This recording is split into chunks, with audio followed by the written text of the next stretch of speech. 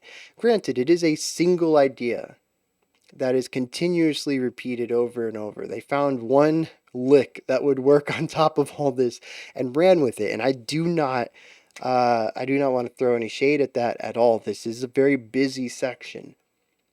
Uh, I'm sure it took them a while to even come up with this one idea. Sticking with it and just saying if it works, it works. It's fine because it's paired with lyrics. And this is something that vocals can get away with more than a guitar can, or a trumpet, or any other lead instrument. Um, a lick is eventually going, or a riff for you metalheads, is eventually going to get played out if you do it over and over and over and over. But with lyrics, you have a riff going on, but you also have something that changes, which are the words. There's another component to it, and it makes it feel not as static, a little more dynamic. And they lean into that real hard. And that's like 60 or 70% of the song is the brass hocket with the vocals on top of it. And I forgot to talk about the guitar, which just kind of chugs. Picks a chord and just kind of vamps over it, lays down some nice rhythmic ideas, very sparse rhythmic ideas. Can't compete too much with the busyness going on with the horns. That's kind of it. What else room is there? Oh, actually, there's also a drummer. What's the drummer going to do? I thought this was super tasteful. A lot of what the drummer does in these sections is low end stuff. It's one of the few spaces left open. We have our sousaphone at the beginning of every uh, set of triplets laying down these lower notes, but the trombone is a bit higher in pitch than the tuba, the sousaphone, and everybody else is saxophones and trumpets. They're all, even the French horn, they're a bit higher up. St. Vincent is singing a bit higher up. Our guitarist is hitting these chords that are a bit higher in pitch. Everything kind of sits on the top end. There's a lot of room on the low end. Now, rhythmically, of course, there's still a lot of busyness, but as far as placement, EQ, and stuff like that, it's an open pocket. So what does our drummer do? Primarily rides around with occasional snare hits and a lot of tom and bass work, bass drum. But it's all done so tasteful. It keeps the energy and the momentum flowing that we already have in our brass section, or the horn section, but fills in some of the lower end stuff. It is just such a great decision to go with that. Now, these sections are paired with the other side of the coin when we remove the vocals and we move a bit away from the hocketed section and we explore giving the horns some melody lines. These are different every time, whereas what we could probably call the verse of the song, which is where the vocals sit, this B section changes. It varies. Sometimes it's really nice. We have these beautiful chords that our horns create, and it's all about creating these textures and vibes, atmospheres. But the first time is really sticking out to me, which was rather chaotic. Everybody was just kind of doing their own thing in time, in tempo, in time signature, but musically, rhythmically, they were just not cohesive at all. It was definitely creating a bit of a noise. This lessened every time we approached this B section until the final part where it was a bit more harmonious and we were getting all those really beautiful chords from the cooperation of all of our instruments, but it was a rough first time around. Intentionally, of course. I'm going to assume, I heard some very metaphorical lines in here, like your face is time and time is a street and the street is a place where your face sits or something like that. I don't know. But I think there is this idea of connectedness where everything's kind of interconnected. So we move from the super busy and convoluted first B section to the final B section where all the horns fit together and are playing very harmonious, powerful, atmospheric stuff. And I guess foundational stuff. There are a couple of melody lines, but it's mostly laying down these chords. And that's the whole song right there. Like, I really wanted more to talk about. There's so many cool moments, but they really are not anything worth digging into as far as analysis goes. Their purpose and meaning in the track are tied to the larger ideas.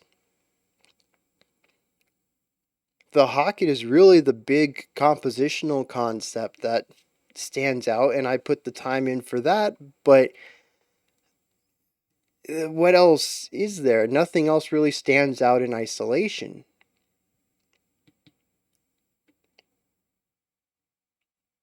So I think that's it. Unless I missed something, we're going to head into the lyrics here, which is just such a shame because it's a beautiful track that I think should have a longer video, which kind of seems a bit outside necessity. Songs should not necessitate long videos. Depth should necessitate long videos. And there just isn't a lot of depth here musically, at least not what I latched onto. There is depth and meaning. And I think I touched on that already. So the lyrics: the forest awakes, the desert at dawn, a mountain at night, and the rhythm moves on. The people awake, they're marching along, the streets are alive with a terrible song. Very Dr. Seussy. Forward and backwards in every direction, the atom's perpetual motion, the shifting of light on the banks of the river. I'm free, but I'm keeping my clothes on. I'm marching along the street where you live. I'm calling your name. The song is a gift. The song is a road. The road is a face. The face is a time, and a time is a place. It's. If there is metaphor in here, it is heavily, heavily obfuscated. It is. This is nonsensical to me, and it feels more like it's trying to be profound, but I'm missing the key to unlock that knowledge, to unlock that depth.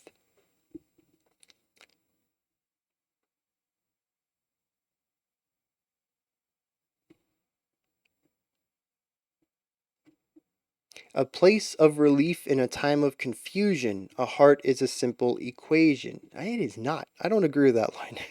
With beautiful words and with beautiful people, a song is a face is a mountain. A fruit that falls before it's grown. I heard a sound and a bird has flown. It breaks to pieces above the forest, a million particles born today. Out beyond the blue horizon, air cannot escape. Underneath the weeping willow, I can see your face. So, like, this makes sense. Out beyond the blue horizon, so, like, past our atmosphere, air cannot escape. Okay, yep, that's how science works. Underneath the weeping willow, I can see your face. Well, if they're there, I hope you can. That is also how science works. That is light waves right there. But what do the two have to do together? Why are they combined in a stanza? And why are they placed here in this song the way that it is? Are we talking about simple observations? Air cannot escape into space, and I can see your face here under this tree. Sure, but it. I'm missing something. I have to be missing something here. Freeform calling all over me, creatures big and small, doctors pulling them out of you, hideous, virtuous, both of us. Come in my kitchen when it rains outside, sweet inspiration sneaks up from behind. The forest is true, I know for a fact that the bigger the front, the bigger the back. My heart beating still through the perilous night, the bombs burst in the air, but my hair is all right. See, this I can actually see. This could be referring to, it could be referring to a lot of things. Bomb bursting in the air could be both living through conflict, but also being alive during celebration. It could refer to fireworks or instead of literal bombs. And that regardless of what's going on outside, your concern is that your hair looks fine.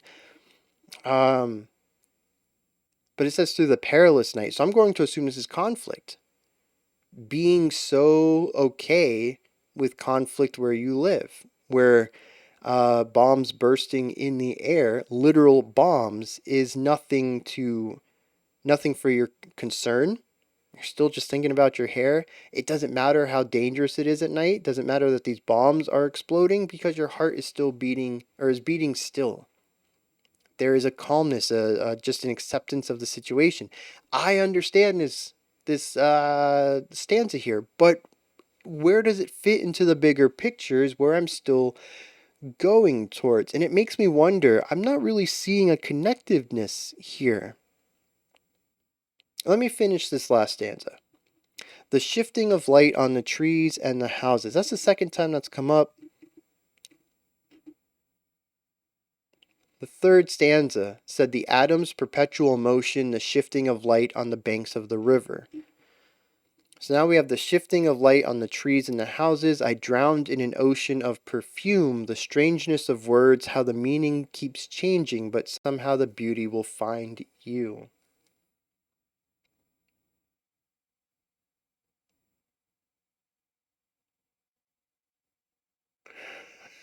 No way. No way.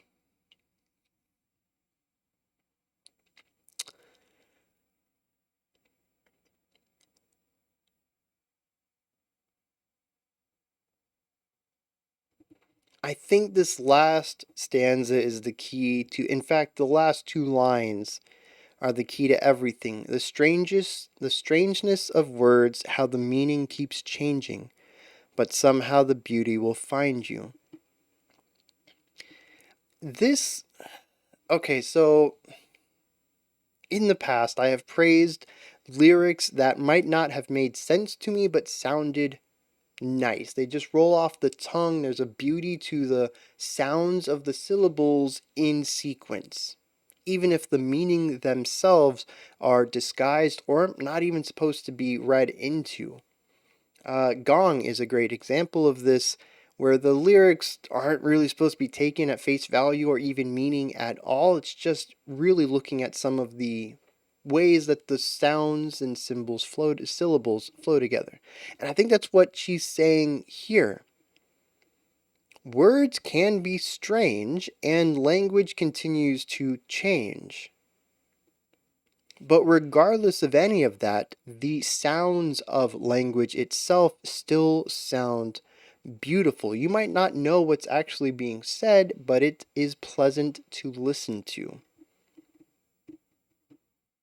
And I just got done talking about how much I really enjoyed this song, but really didn't have much to dive into analysis wise. It was just really beautiful. And the one thing that made sense to me, the Hocket and the series of progressions in our B section, I talked about them, but I really felt like I didn't have enough to say despite how beautiful the song was, how much I enjoyed it.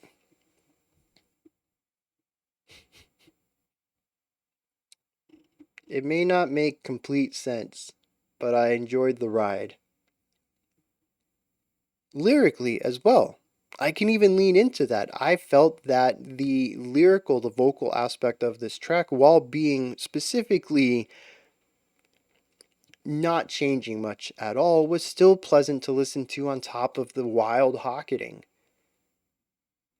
The lyrics sounded nice and they sounded profound at times, even if I don't think they actually had the depth to back that up. But it doesn't matter. The end result is still beautiful art. I think that's what we're saying here. And it kind of bleeds through into the music too. The music doesn't necessarily need to make sense. Even though I found a sense out of it, I didn't find as much sense or depth as I would in another track. Is that the track's fault or is that mine? Were they purposefully using language that didn't necessarily make sense, or did I just not catch on to some hidden depth? Was this actually profound, or is this just nonsensical for the fun of it? I don't know. This is where you guys come in. Yeah, this is where you guys come in. Those are my thoughts on David Byrne and St. Vincent's The Forest Awakes. Awakens? Awakes. Let me know what you thought. If you agree with some of the stuff I said, disagree, if you have your own perspective on this, if you think I missed an entire aspect of the music and whatever, let me know. Above the comment section is a description box, and there's a link for Linktree. It takes you to this joint right here. It's got links for everything related to the channel. In there you can find ways to support the channel, such as Patreon and Special Selection, as well as communities that surround the channel, like Discord and Twitter. Above that, if you could, like, subscribe, and ring the bell. I greatly appreciate all three. We have a special selection coming up next. If that doesn't interest you, though, I'll be back tomorrow, 5 p.m. Eastern Standard Time, 9 p.m. UTC. I'm going to be checking out our final horns track for the week and our creator request. Until next time, remember to be critical, not cynical, of the music you listen to, and have a fantastic morning, afternoon, or evening, whenever you choose to watch my videos.